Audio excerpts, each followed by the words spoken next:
Que a graça e a paz de nosso Senhor e Salvador Jesus possa estar em nossos corações. Hoje estamos aqui para trazer mais um vídeo para esse canal, para você que está nos assistindo.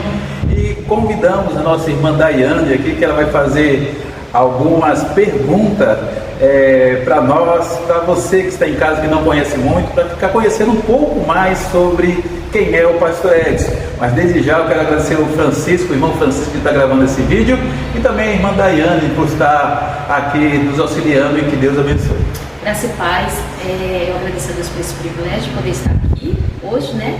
Nós vamos entrevistar o nosso pastor, tirar algumas dúvidas, ou até mesmo ter mais certeza daquilo que nós já sabemos. Eu agradeço a Deus e ao pastor por esse privilégio. Amém. Vamos lá, vamos começar, pastor? Vamos. A primeira pergunta é: quem é o pastor Edson? Quem é o Pastor Edson? Boa pergunta. Quem é o Pastor Edson? É um homem simples, comum, um servo de Deus, um servo que ama a Deus, ama a obra e ama a família. É mais ou menos isso quem é o Pastor Edson. Amém. Como foi sua infância, pastor? A minha infância foi muito difícil, como muitos e muitos brasileiros, né? Infância com muita luta, muita privação financeira, mas nós temos uma mãe que fez a diferença.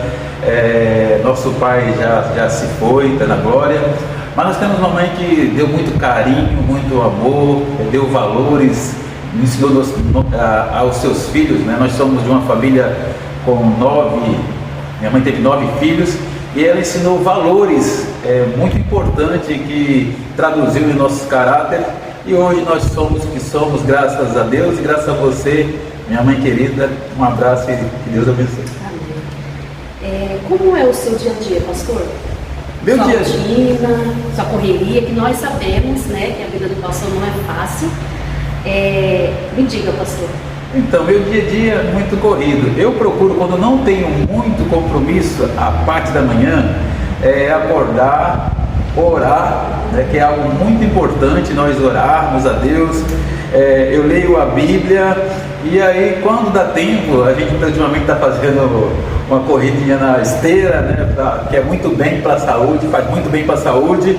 Mas sempre que eu acordo é orar, ler a Bíblia, e aí a gente toma o nosso banho, a gente começa a fazer as coisas da igreja. Atualmente a gente é pastor aqui da Igreja Batista de Praia Grande, também a gente é presidente hoje, né, nós somos presidente da comunhão de pastores aqui da Baixada Santista do Vale do Ribeira. E também hoje nós estamos na comissão de escrutínio da Jubesp em São Paulo. Então, assim, é uma coisa, é outra. Nós muitas vezes temos que viajar, como agora dia 9 vamos para São Paulo, aí para Pedro Toledo, para Itanhaém, para vários lugares. Então, nosso dia é bem corrido, mas essa correria é muito bom, porque é muito bom ser útil, né? É muito bom ter o que fazer, né? Eu agradeço muito a Deus por tudo que Ele faz. Amém. Pastor, como foi o seu chamado? Como que o Senhor, que Deus chamou o Senhor para essa obra sem igual? Que nós sabemos que não é fácil, mas temos Deus do nosso lado. E como que o Senhor te chamou? Como o Senhor veio para essa obra sem igual? Boa pergunta, né? Qual foi o seu chamado? Eu, há 22 anos atrás, eu aceitei Jesus. E na verdade, desde que eu aceitei Jesus, eu tinha um desejo de ser missionário. Eu não falava outra coisa de ser missionário. Eu queria ser missionário no meio do mato, com medo de pessoas. Esse era o objetivo. Mas aí, numa reunião da antiga Abas Vale, que hoje eu presido, hoje a gente é presidente, só que o nome é Comunhão, mudou o nome, mas era a mesma comunhão com outro nome. Essa comunhão parou há alguns anos, depois retornou. Mas aí a gente foi naquela reunião de pastores, e o que aconteceu lá? Eu senti o chamado, que meu chamado não era para missões, não era para ser missionário. Embora eu gostava, eu queria ser missionário, mas Deus me queria como pastor. E aí, para confirmar esse chamado, eu me lembro que a primeira vez que eu liderei um trabalho, a minha esposa falou assim: eu não quero ser mulher de pastor. E aí eu falei assim para Deus, não falei nada para ela, falei: Deus, se o Senhor me quer na obra, mude o coração dela. E aí, na segunda vez que eu fui obreiro, ela já aceitou um pouco. E na terceira, quando foi meu chamado, que o saudoso pastor Raimundo, né, a quem a gente tem gratidão, né, não somente ele, é o pastor Eli, que foi meu pastor, o obreiro Birajara, e tantos outros, pastor Damião, pastor Marcelo, não quero falar de todos, porque senão a gente vai esquecer algum. Mas o pastor Raimundo, ele foi lá na nossa casa e nos convidou para ser pastor. Mas antes dele ir, eu e minha esposa, Maria, nós tivemos um sonho, e eu sonhei naquela noite o mesmo sonho que ela sonhou. Eu não me lembro mais qual é o sonho, eu sei que foi um sonho. E a gente chegou para o pastor e perguntou: pastor, aí ele falou assim: irmão, isso aí é um chamado. Então meu chamado assim é uma coisa indescritível, eu não sei explicar, mas eu sei que tem uma convicção enorme que foi Deus que nos chamou. Fala um pouco da trajetória como cristão. Então, irmão, como eu falei agora há pouco, eu aceitei Jesus há 22 anos na Vila Margarida. E lá foi algo tão interessante que hoje o pastor Marcelo, que antigamente era irmão Marcelo, né? Agora ele é consagrado pastor, graças a Deus. E a gente, quem era o pastor lá era o pastor Damião. E a gente estava visitando. Eu tive um sonho, né, que eu tinha que aceitar Jesus, mas antes desse sonho eu comecei a ler a Bíblia, e eu vi frases que Jesus dizia assim: nem todos aqueles que dizem Senhor, Senhor entrará no reino do céu. E eu fiquei meio nervoso com aquilo, e continuei lendo. E aí chegou mais Jesus falando, os discípulos falando: Senhor, eu fiz isso no seu nome, eu fiz milagre no seu nome, eu fiz maravilha no seu nome. E ele fala assim: aparta-vos de mim, que eu não vos conheço. E aí eu falei: eu preciso procurar uma religião, eu preciso católico, mas eu preciso buscar alguma coisa que mude de vida. E aí eu comecei, eu não gostava de louvor cristão, eu achava muito chato, eu era pagodeiro. E aí o que acontece? Eu bebia também, né? Nunca usei droga, graças a Deus, mas bebia socialmente. Mas aí Deus transformou a minha vida. E aí no dia da minha conversão foi algo tão interessante, que eu estava na casa da minha cunhada, e o pastor Damião, o irmão Marcelo, ele chegou lá fazendo OEE, evangelismo explosivo. E ele falou um monte de coisa que eu entendi algumas coisas, mas não consegui encaixar. E aí ele fez uma pergunta para mim se eu queria aceitar Jesus. E nessa resposta eu falei assim: eu tinha tido um sonho que precisava aceitar Jesus. Aí eu falei: eu quero aceitar, mas eu quero aceitar na igreja.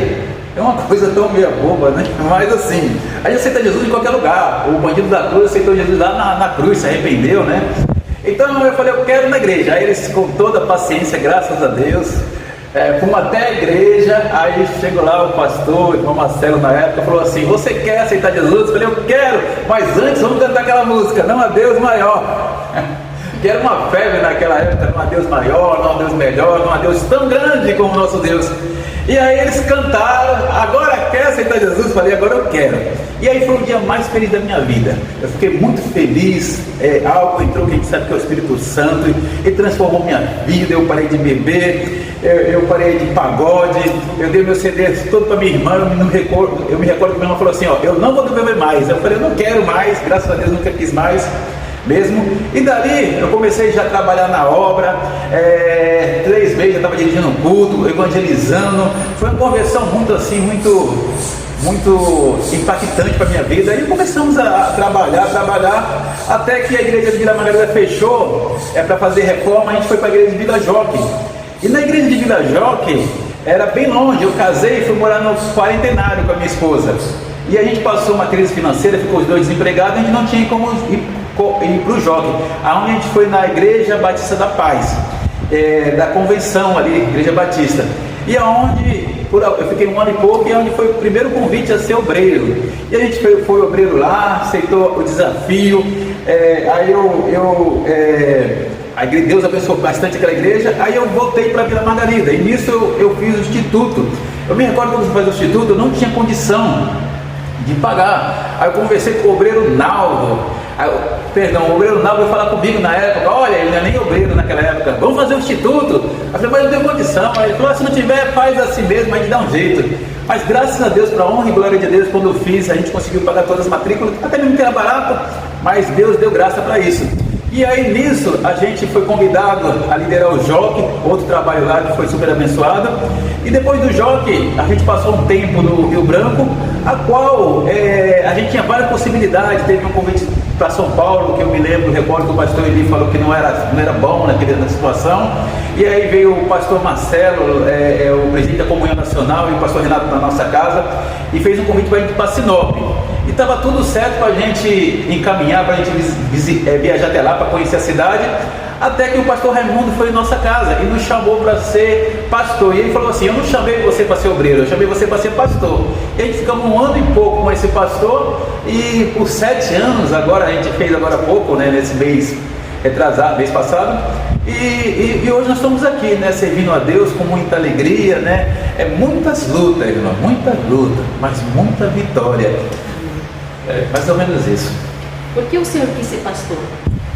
Por que eu quis ser pastor? Na verdade, essa pergunta muitos querem ser pastor, mas muitos também não querem. Mas eu vi um pastor falando que existem 3 tipos de pastor. Existe o pastor que é voluntário, aquele que não tem um chamado e quer ser; o pastor mercenário, aquele que só pensa em dinheiro; e o pastor que tem um chamado.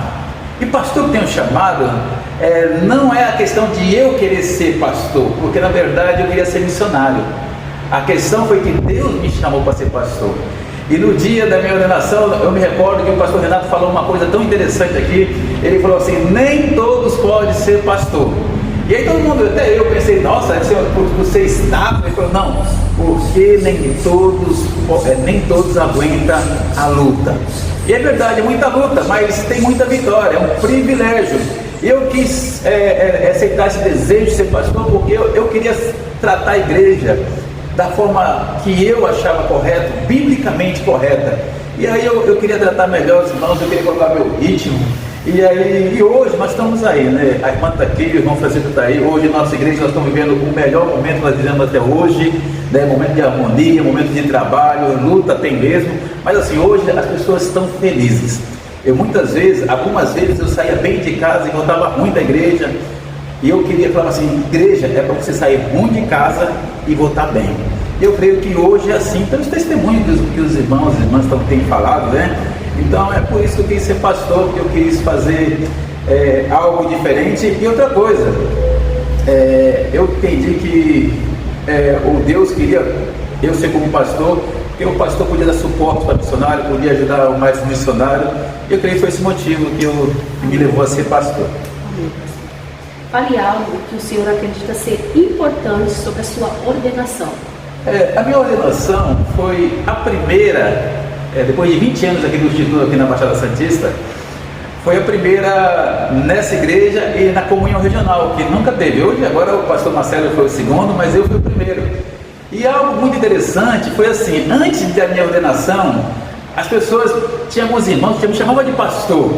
E eu não era obreiro. Na época que começaram a me chamar de pastor, assim, claro que eu fui obreiro, as pessoas tinham aquela consideração, mas quando eu era da antiga igreja, no Rio Branco, alguns irmãos falavam: pastor, você tem jeito de pastor, você prega que nem pastor, você fala que nem pastor, você não é pastor? Eu falei: não, ainda não. E aí muita gente, sabe, nessa minha trajetória, até mesmo antes da última igreja, me humilhava muito, falava: olha, você não tem estudo suficiente para ser um pastor, você é muito devagar. E o diabo usa muito isso na vida. E ele me fala assim: se você não sair desse ministério, como alguns saíram do nosso ministério e foram ser pastor na convenção, né, eu respeito, mas se você não sair desse ministério, você nunca vai ser pastor. Aí eu falei assim: eu prefiro ser um irmão sucedido do que um pastor fracassado.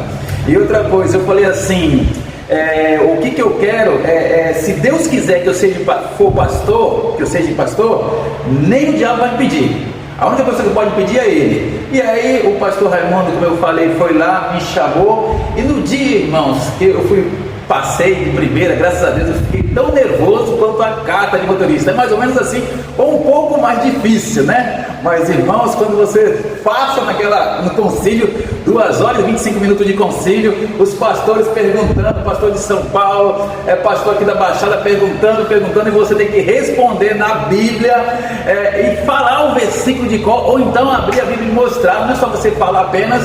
Foi uma alegria muito grande. E no dia da ordenação, foi ordenação e posse, né, como pastor dessa igreja. Eu me recordo que na minha mente eu dei aquela vontade de falar assim: olha, você falou que eu não ia ser pastor. Pessoas que falaram até hoje não são pastor. Olha, você não vai ser pastor, você não vai ser pastor, você é muito devagar. E falaram tanto, e eu pensei assim naquele tempo, falei assim: eu vou responder isso agora. É minha oportunidade de falar: olha, vocês não acreditaram, vocês não confiaram, achavam que eu não queria ser pastor, eu sou pastor. Mas na hora, a Bíblia fala para a gente pagar o mal com o bem. E eu só agradecer a Deus. Sabe por quê, irmãos? Porque eu aprendi uma coisa: a melhor forma de você mostrar aquilo que para alguém que te fez alguma coisa errada, alguém que te fez alguma coisa que te subestimou, não é ele ser fracassado, mas ele ver a sua vitória. E naquele momento eu não precisei falar nada, né? Não precisei falar nada. Agora é bom que a irmã, que vocês entendam que para mim ser pastor, irmãos, não é um título. Não é aquela coisa: olha, eu sou pastor. Não é por dinheiro, porque os irmãos sabem aqui a nossa dificuldade financeira, mas é por amor.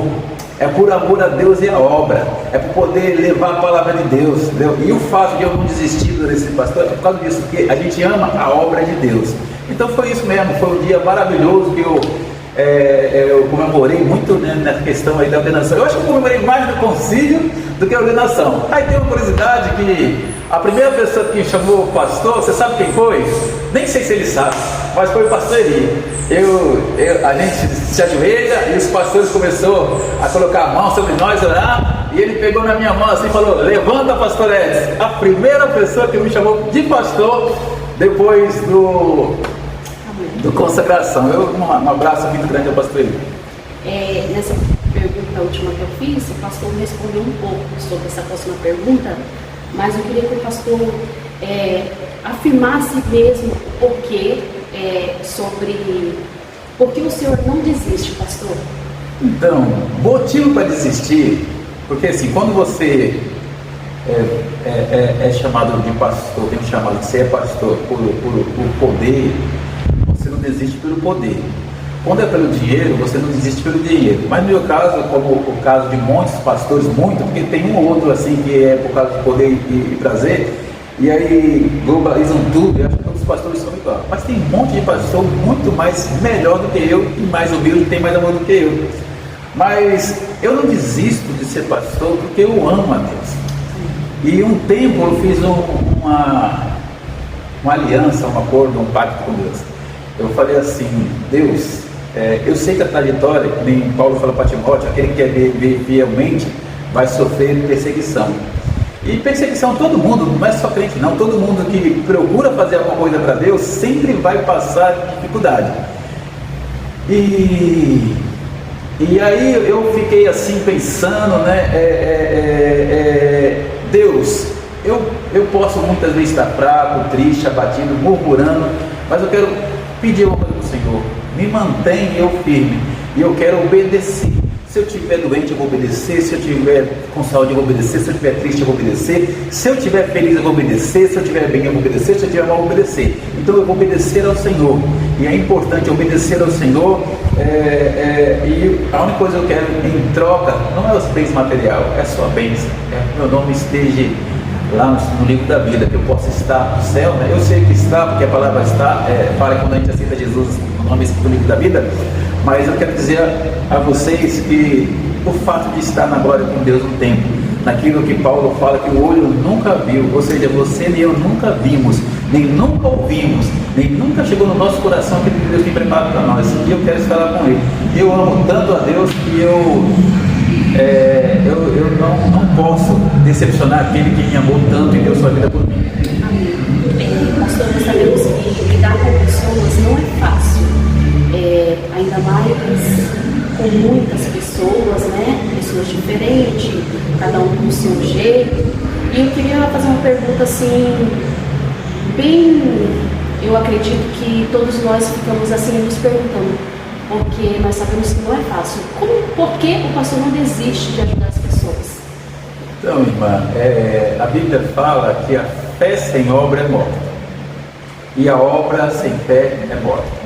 Muita gente acha que a obra salva, mas Efésios 2:9 está dizendo que lá sois salvo pela graça, que é graça favor merecido, por meio da fé, fé em quem? Jesus Cristo. Isto não vem de vós, ou seja, não vem de nós, a salvação, nós não temos participação da salvação, só aceita Jesus, é um dom de Deus. Aí o dom é um presente de Deus para a nossa vida, não vem das obras, ou seja, das minhas, das suas, das nossas obras, para que ninguém se glorie. Ou seja, ninguém vai chegar lá no céu falando eu fiz isso, isso, isso. E também a fé, se você fala que é cristão e você não ajuda os outros, também é morta. Por quê? Porque um fruto da salvação, da conversão é a obra. Então eu não paro de ajudar as pessoas, não é pelas pessoas, porque nós não merecemos a graça de Deus, ninguém merece. A Bíblia fala que nossas obras são como um pano de imundícia. Todos nós somos pecadores, todos nós erramos. Jesus falou: quem nunca pecou, que atire a primeira pedra. Ou seja, ninguém atirou porque todos pecaram, inclusive nós. Então eu não paro de ajudar porque eu amo a Deus, é um amor de Deus que desce até mim, vai até a pessoa, eu ajudo as pessoas, volta para mim e sobe para Deus. Porque Deus não é amor, é amor, é a essência do amor. Então eu não deixo de ajudar as pessoas, não é porque elas são boas ou são ruins, mas eu não deixo porque eu amo a Deus. Se a gente ama a Deus, a gente vai amar as pessoas. Amém. Pastor, o que representa Deus para a sua vida? Então, se eu falar que é